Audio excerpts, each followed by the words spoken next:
If you're anything like me, you're constantly and consistently trying to figure out how to be more intentional about the way you live your life. I think that's a good thing. In my experience, there are so many things that vie for our attention, affection, action, and reaction. Life seems pretty straightforward and simple in some ways, and yet in other ways we feel cluttered and confused and we just want to get back to the things that matter. So this week I've been reading this book by John Eldredge called Get Your Life Back. This isn't an ad, it's just a book I've been reading that's been really helping me. Today I want to share 5 things or practices from this book that'll help you get your life back. You don't want to miss this. But first, I just want to give a huge shout out to everyone on the Daily Disciple Club on Patreon. So by signing up to the club on Patreon, you support me on a monthly basis, and it's my dream and goal and mission and just really my life motivation at this point to do this full time and to glorify God in what I'm making with Daily Disciple. So if you want to help me do that, sign up to become a club member on Patreon, dailydisciple.ca/club,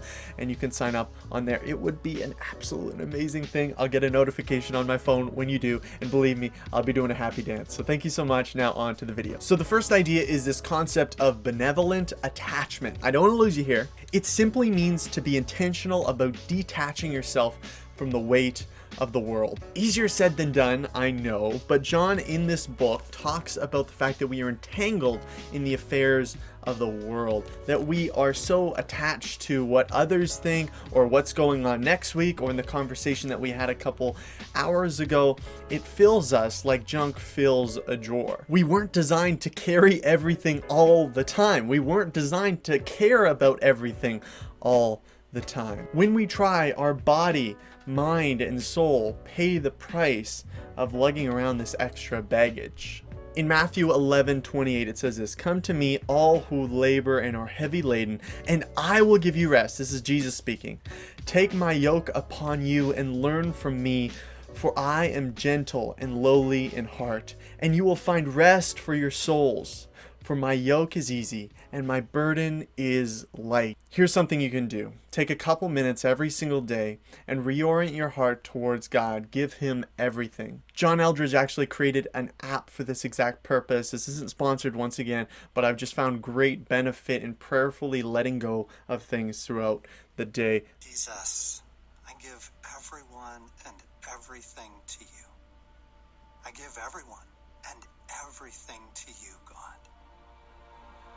The second practice to getting your life back is simply unplugging. We make excuses why we can't do this. Oh, I need to answer these important emails or these important texts. But you got to understand the weight that this is putting on you. We weren't designed to experience these kind of notifications every 30 seconds, the buzz in our pocket where we feel we're just impulsed to answer whatever's going on immediately. It weighs heavy on us. It stirs up irritation, frustration, FOMO, fear of missing out, discontentment, all the above.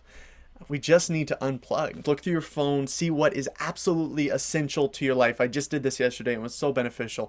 Delete all the apps that you don't need, mute the notifications that aren't essential, and select times throughout your day that you're going to turn your phone off. A couple periods of time where your phone will be turned off for extended periods of time. That's so important. Make sure you unplug. The third thing is kindness towards ourselves. A couple weeks ago, I set aside some time to do some major planning and strategy for Daily Disciple. As I got deeper into the session, I got extremely irritated and frustrated just because I wasn't really producing the types and meaningful ideas that I was anticipating or expecting to create. As I puttered around the studio, I just became more and more incensed at myself for not creating more meaningful concepts or coming up with more meaningful direction. Meaningful according to my own expectations. You get angry at yourself.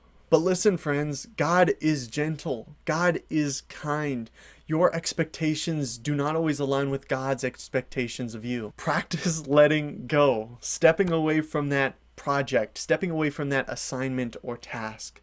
That stuff can wait. Right now, we want to practice kindness. So the fourth idea or concept and practice that John Eldredge encourages to get your life back is this idea of surrendering the self life. What is the self life? It is just a life oriented around self. It leads us to dark and jealous places. He gives the example of the brother of the prodigal son who sees his brother coming back after being gone for a significant amount of time, comes back, and now he's being celebrated, and he gets super jealous and frustrated and angry.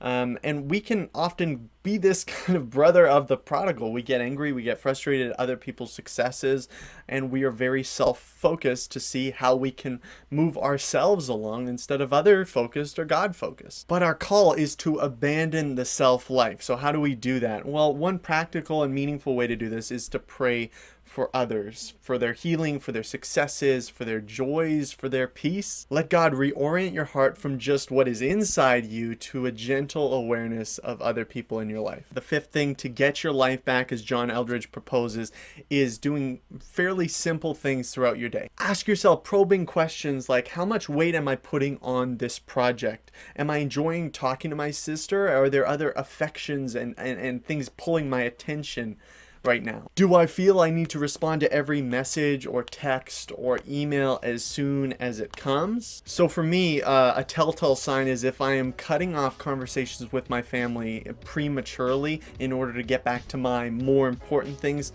I know I've gone too far. In those situations, I'm really letting something else rule my life, and it's not God. So a big piece of this is finding those questions, those barometers that you can look at to see if you're truly getting your life back or if you're letting other things rule your life. Well, that's all I have to say. Thank you so much for watching this video, and if you like this video, you probably like the book too. This is John Eldredge's Get Your Life Back book, and you can pick it up.